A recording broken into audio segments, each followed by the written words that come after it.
Today we will be looking at Unit 2.4, Classical China.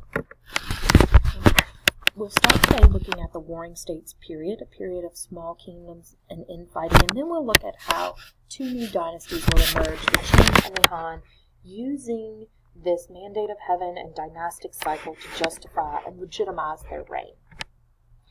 Here you can see quickly a timeline of Chinese history, as we have talked about already, and what we will include today. Shang and Zhou, the most ancient Chinese empires, and then where we'll start today, that chaotic Warring States period, followed by the Qin and the Han dynasties. Keep in mind when we think about this mandate of heaven that if you lose a battle and you're overthrown by a rebellion, then you didn't have the mandate, and whoever won now does. And what this creates is a justification for regime change, and that new government comes in with legitimacy, right? They have a right to rule because the heavens have chosen them or look favorably upon them. So that's a really important part of this cycle. We talked about versus linear, the idea that change, dynastic change, is just part of the process, and it keeps a lot of continuity within China.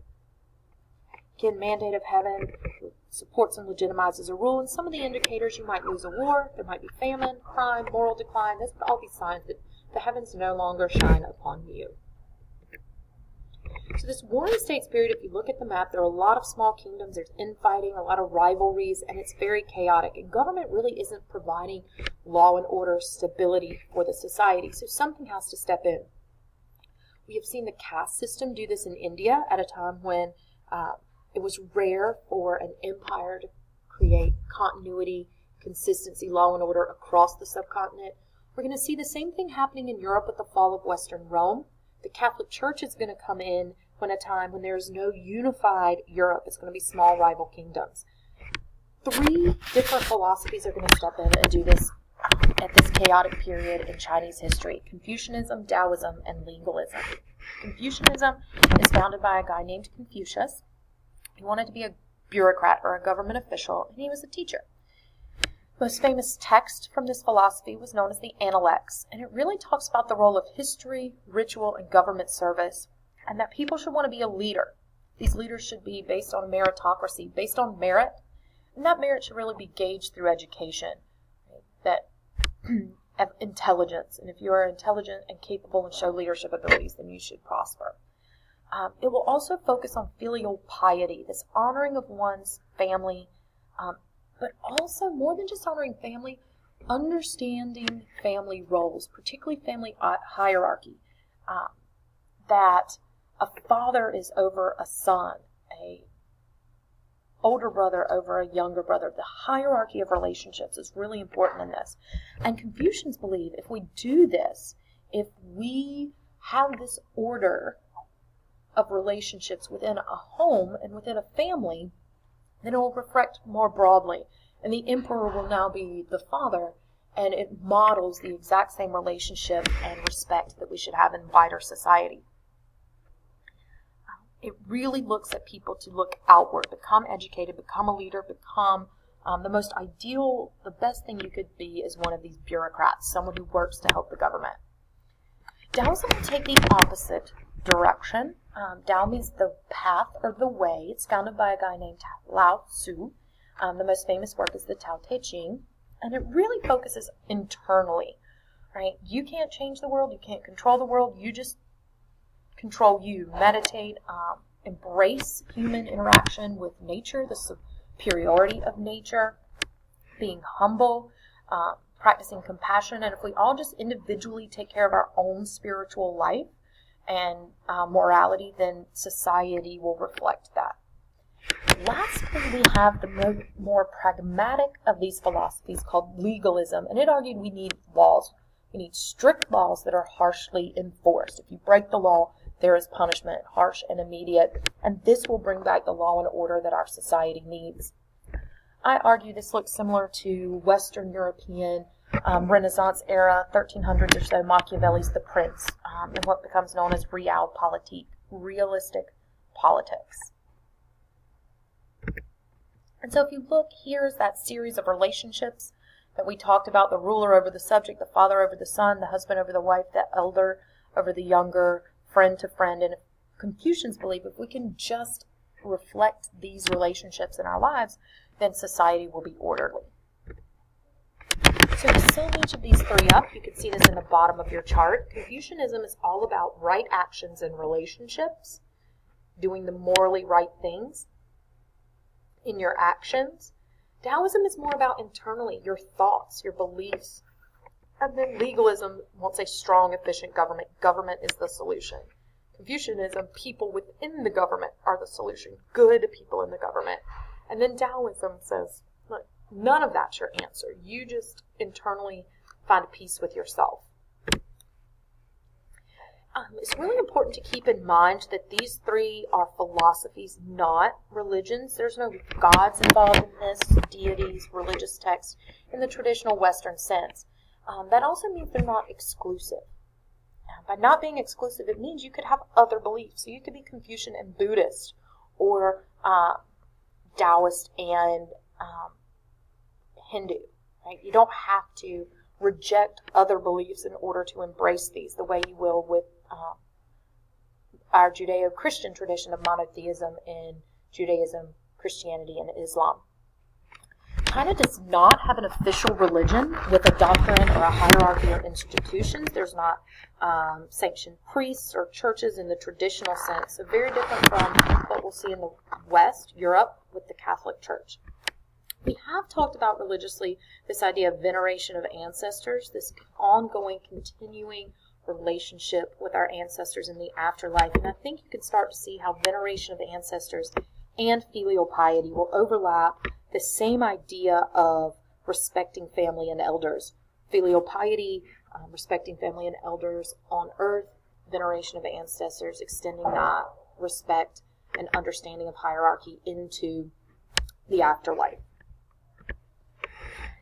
So, which one of these philosophies will be used to reunify China? The Qin dynasty will begin with a guy named Qin Shi Huangdi, and he will choose legalism. So he's going to have harsh laws and punishments. He's going to practice censorship, book burnings, particularly of those Taoist and Confucian beliefs, and a really unified law code. Note, we keep talking about law codes. Strong centralized governments are going to have codified laws. We've talked about this with Code of Hammurabi in ancient Babylon, and we've talked about the 12 tables in Rome. They will have a very centralized bureaucracy, but these bureaucrats, these government officials, are not necessarily nobles. They're not just those wealthy royal family members, and so that's a really important part of governing in China. They will gain territory, and they'll start building the Great Wall. It's important to realize this isn't the wall you would most likely visit today as a tourist attraction. This is an earlier version of the wall that each Chinese dynasty will contribute and be a part of. Here you can see a map of this. In 210 BCE, Shi Huangdi will die and the empire weakens into revolt. And it looks like we're going to be back into another period of the warring states. Qin Shi Huangdi and the Qin Empire only last 11 years. So then why are they so important? First and foremost, it is considered the first truly unified China. Zhou and Shang were much smaller territorially, and the heart of China today was encompassed within this Qin dynasty. It starts the tradition we think of the Great Wall, and it becomes a model of centralization. Even though later dynasties will reject the philosophy of legalism as the basis for their government, they will embrace a lot of the governing techniques and strategies that the Qin used successfully. If you look here, a famous archaeological legacy of Qin Shi Huangdi, this is his burial chamber with over 3,000 terracotta warriors.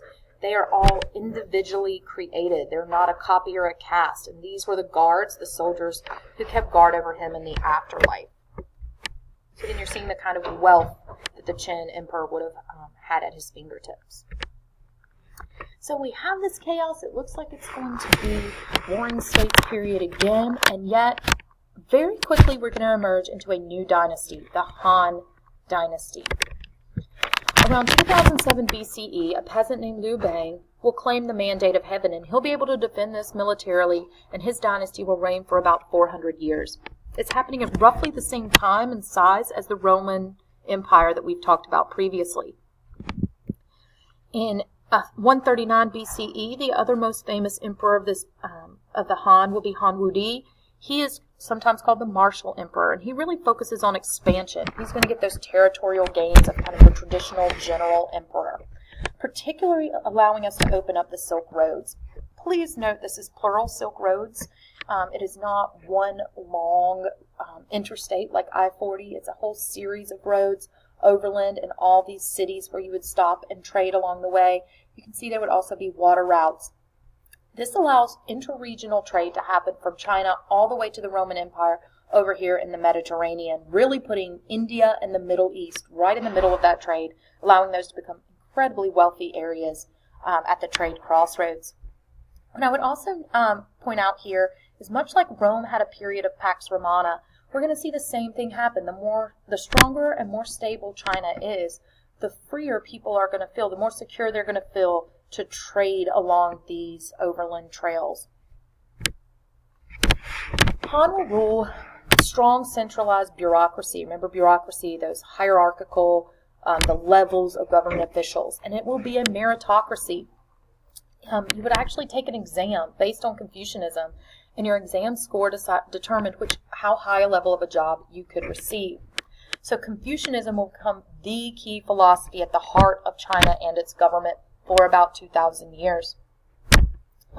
Keep in mind that Confucianism is not exclusive, and so Taoism will continue as well, and so will Buddhism. If you look at the map above, along those trade routes of the Silk Roads we just talked about, traders will bring with them not only trade goods, but technology and cultural ideas. We get religious diffusion of Buddhism coming with merchants and missionaries along those Silk Roads. We have lots of philosophical text. There'll be a big focus of the art and literature of this period, mostly because of that Confucian focus. Confucians also liked songs, poetry, hymns, and rituals, all part of that honoring of ancestors, doing the right actions. Artistically, there'll be a big focus on calligraphy. If you remember, China never adopts an alphabetic written language system, so pictographs and ideographs are very graphic symbols for their written language, and it's considered an art form through writing. Technology, you'll start to see an ox-drawn plow with what we would call a horse collar that allow them to be much more efficient in farming. The more farming there is, the more food there is, the more your population can grow because you can feed them. We'll see a growth in iron metallurgy, textiles and pottery production, and the invention of paper. This makes those songs, poetry, hymns, rituals, etc. Much cheaper and easier to produce. You'll also see them make the highest quality silk.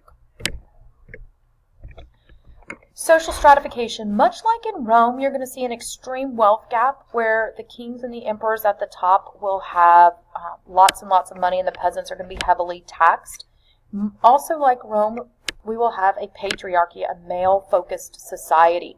Keep in mind, we see this reflected through filial piety and those Confucian relationships. If you're a good Confucian, you're going to acknowledge the hierarchy that the woman is subservient to the male.